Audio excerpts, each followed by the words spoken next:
Hey Libra, this is an exceptional year for you. I don't even know where to begin. There's so much going on, but let's look at Pluto.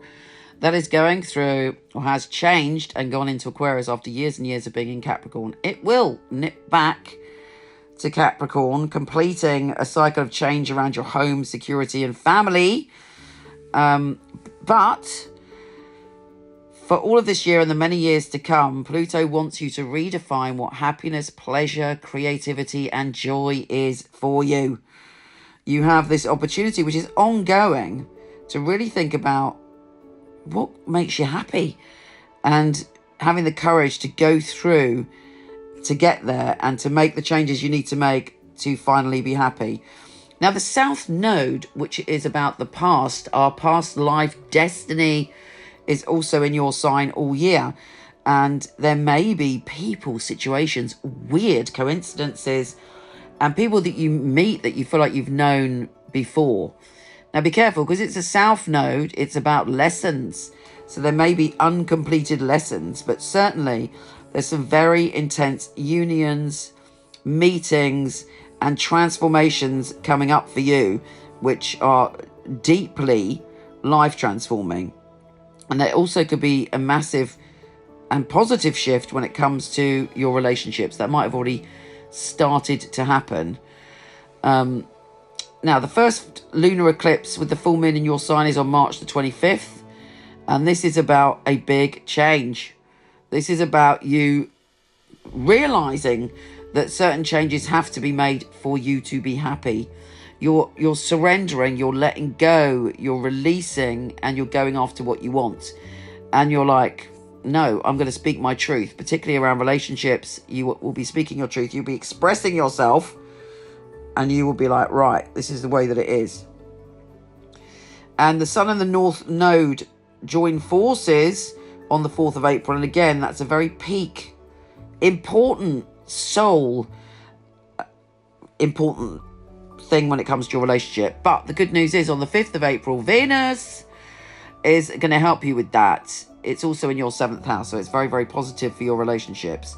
And it's about you being very, very open. On the 8th of April, there's a total solar eclipse in Aries, which again is about your relationships.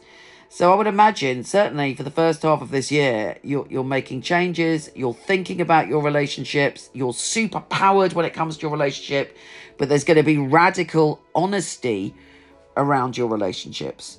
So, I mean, it is one of the biggest themes of the year for you in all ways. Jupiter is shifting signs, of course, this year on the 25th of May, and it's allowing you to open up to new experiences. In fact, you're keener than ever to explore, to travel, to open your heart up to different experiences and expressing your unique soul. Could even be a job or an opportunity or a move that encourages you to really could change country, change areas, but just generally, Jupiter is the flavour of the month, which is for our good fortune. And for you, it's about travel and learning. You might decide to study something, but you certainly want to feast on things that stretch you. Now, on the 18th of September, there is a partial lunar eclipse and a full supermoon in Pisces. And you will be thinking about what tiny changes do I need to make my life better. And it should be that you find out that with a few tweaks, you can make huge shifts in your life. Now, with the new moon in Libra, that's also an annual solar eclipse. I mean, this is big news for you. You know, we've got the full moon lunar eclipse and we've got the new moon solar eclipse this year. And it's about you discovering who you truly are. And not, sometimes, you know, we want to be something or we want to sort of see our life in a certain way. But really, if we're honest with ourselves, we can make very positive changes. And this year is all about honesty. The blindfold is ripped off and you were like, oh my goodness, I see my life in a completely different way. And you're opening up to that experience. You're opening up to change in a way that potentially you never have. And there's a grand air trine on the 13th of October, which you're going to find very, very helpful. If you include the moon, which of course I do, because I think it would be patriarchal not to. So look out for that Grand Air Trine, because it's sort of blowing you in the right direction. It's elevating you to see the bigger picture. And it's opening up your heart to the big changes that you need to make. And there's a lot of joy for you this year. When Venus enters Aquarius on the 7th of December, you're feeling very jolly and very able to make changes because it joins forces with Pluto. So it's not like, sometimes, as you know in astrology, we're forced to make changes. You are having the revelations and all the information you need to make those changes. And you should do it joyfully. It's like you're going, I'm putting me first. I'm seeing things as they are. I am the magician in my life, and I will conjure a fabulous new reality. Take care, gorgeous, and I'll speak to you soon. So here is the deck. I love the box. It's got some of the tarot heroes on the front that are in my deck, which I'll tell you about later. It is flip top. How fabulous is that? I love that. And then you have the little booklet here. Little nuggets of information about each card. Here they are. Notice the gold. The Fool. The Magician. The High Priestess, which is so important because it is Pamela Coleman Smith. She was the illustrator of the original Rider-Waite. And I have 3 Lovers cards. The Chariot, Strength, the Hermit, various heroes here. This is Anna May Wong. So I've got this leaflet that comes with the pack. It gives you one line of straight to the point wisdom about it. But this is the book.